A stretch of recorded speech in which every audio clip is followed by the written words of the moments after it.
Pinocchio Chapter 34.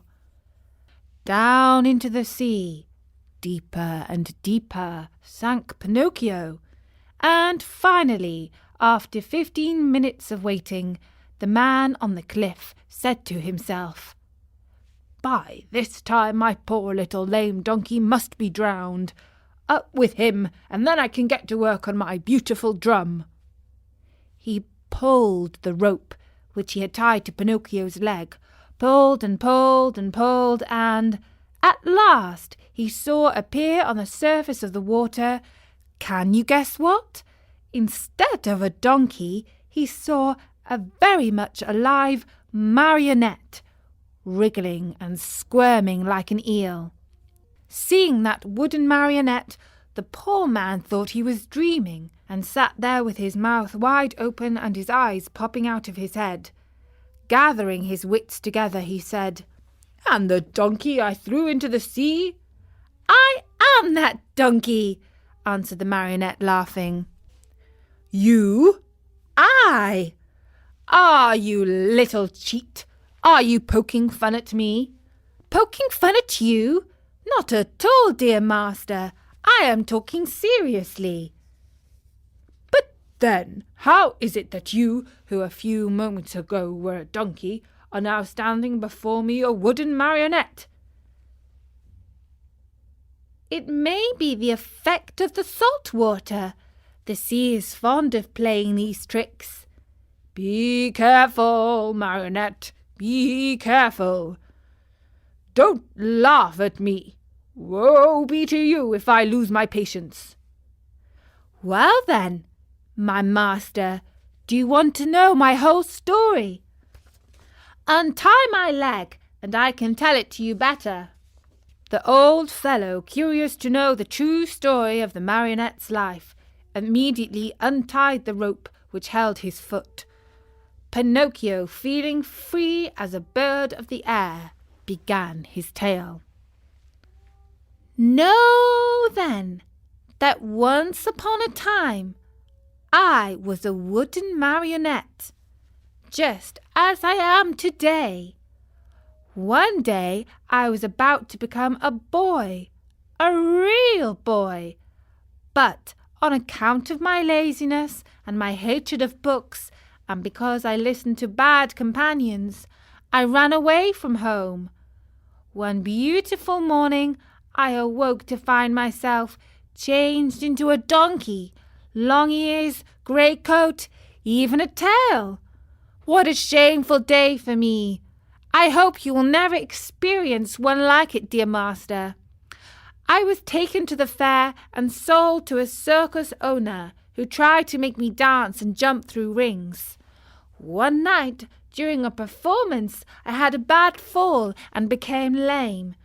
Not knowing what to do with a lame donkey, the circus owner sent me to the marketplace, and you bought me." "Indeed I did, and I paid 4 cents for you. Now, who will return my money to me?" "But why did you buy me? You bought me to do me harm, to kill me, to make a drumhead out of me." "Indeed I did, and now where shall I find another skin?" "Never mind, dear master. There are so many donkeys in this world." "Tell me, impudent little rogue, does your story end here?" "One more word," answered the marionette, "and I am through. After buying me, you brought me here to kill me, but feeling sorry for me, you tied a stone to my neck and threw me to the bottom of the sea. That was very good and kind of you to want me to suffer as little as possible, and I shall remember you always. And now my fairy will take care of me, even if you—" "Your fairy? Who is she?" "She is my mother, and like all mothers who love their children, she never loses sight of me, even though I do not deserve it. And today, this good fairy of mine, as soon as she saw me in danger of drowning, sent 1,000 fishes to the spot where I lay. They thought I was really a dead donkey and began to eat me. What great bites they took! One ate my ears, another my nose, a third my neck, and my mane. Some went at my legs, and some at my back, and among the others there was one tiny little fish, so gentle and polite that he did me the great favour of eating my tail. "From now on," said the man, horrified, "I swear I shall never again taste a fish. How I should enjoy opening a mullet or a whitefish just to find there the tail of a dead donkey." "I think as you do," answered the marionette, laughing. "Still, you must know, when the fish finished eating my donkey coat, which covered me from head to foot, they naturally came to the bones, or rather, in my case, to the wood. For, as you know, I am made of very hard wood. After the first few bites, those greedy fish found out that the wood was not good for their teeth, and, afraid of indigestion, they turned and ran here and there, and without saying goodbye or even as much as a thank you to me. Here, dear master, you have my story. You know why you found a marionette and not a dead donkey when you pulled me out of the water." "I laugh at your story," cried the man angrily. "I know that I spent 4 cents to get you, and I want my money back. Do you know what I can do? I'm going to take you to the market once more and sell you as dry firewood." "Very well, sell me. I am satisfied," said Pinocchio. But as he spoke, he gave a quick leap and dived into the sea. Swimming away as fast as he could, he cried out, laughing, "Goodbye, master! If you ever need a skin for your drum, remember me!" He swam on and on. After a while, he turned round again and called out louder than before, "Goodbye, master! If you ever need a piece of good dry firewood, remember me!" In a few seconds he had gone so far he could hardly be seen.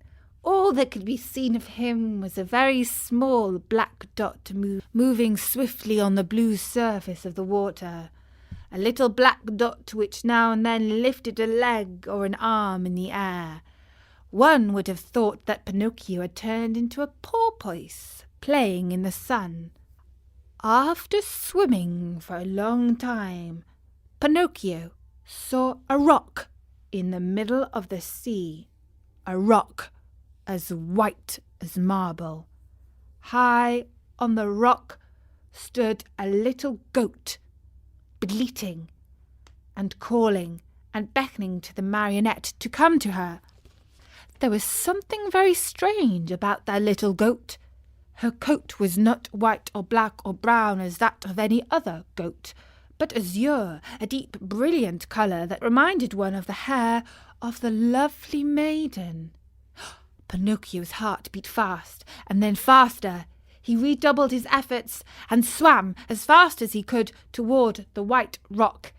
He was almost halfway over when suddenly a horrible sea monster stuck its head out of the water.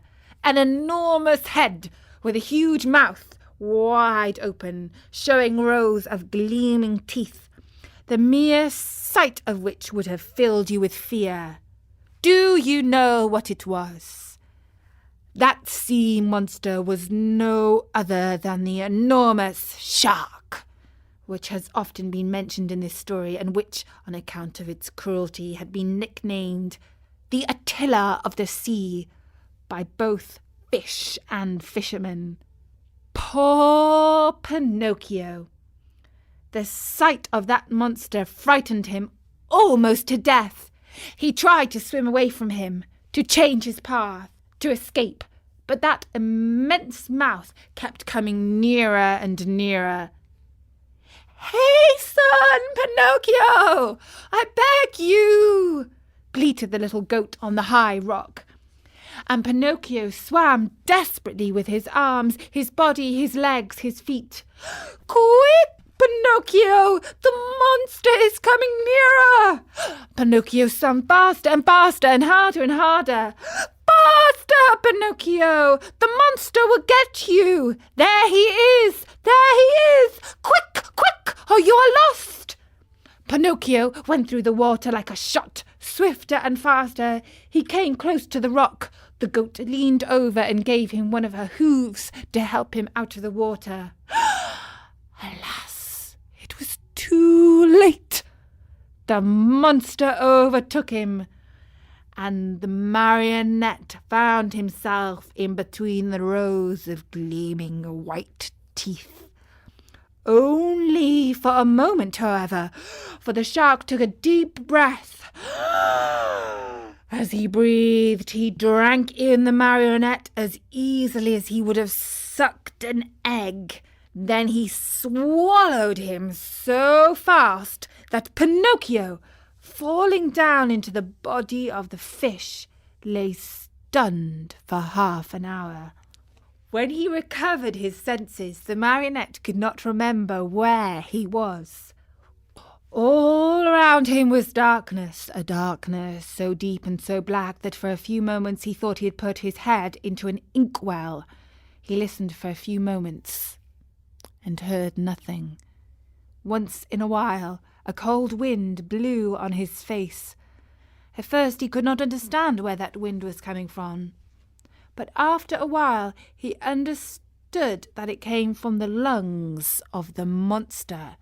I forgot to tell you that the shark was suffering from asthma, so that whenever he breathed, a storm seemed to blow. Pinocchio at first tried to be brave, but as soon as he became convinced that he was really and truly in the shark's stomach, he burst into sobs and tears. Help! Help! Oh, poor me! Oh, poor me! Won't somebody come to save me? Who is there to help you, unhappy boy? Said a rough voice, like a guitar out of tune. Who is talking? Asked Pinocchio, frozen with terror. It is I, a poor tunny, swallowed by the shark at the same time as you. What kind of a fish are you? I have nothing to do with fishes. I am a marionette. If you are not a fish, why did you let this monster swallow you? I didn't let him. He tasted me and swallowed me without even a by your leave. And now what are we to do here in the darkness? Wait until the shark has digested us both, I suppose. But I don't want to be digested, shouted Pinocchio, starting to sob. Neither do I, said the tunny. But I am wise enough to think that if one is born a fish, it is more dignified to die under the water than in the frying pan. What nonsense! Cried Pinocchio. Mine is an opinion, replied the tunny, and opinions ought to be respected. But I want to get out of this place. I want to escape. Go, if you can. Is this shark that has swallowed us very long? Asked the marionette. His body, not counting the tail, is almost a mile long. While talking in the darkness, Pinocchio thought he saw a faint light in the distance. What can that be? He said to the tunny. Some other poor fish, waiting as patiently as we to be digested by the shark. I want to see him. He may be an old fish and may know some way of escape. I wish you all good luck, dear marionette. Goodbye, tunny. Goodbye, marionette, and good luck. Shall I see you again? Who knows? It's better not to think about it. And so Pinocchio is making plans to escape the shark's stomach instead of being digested. Let's hope his luck will continue to save him in the next chapter of Pinocchio.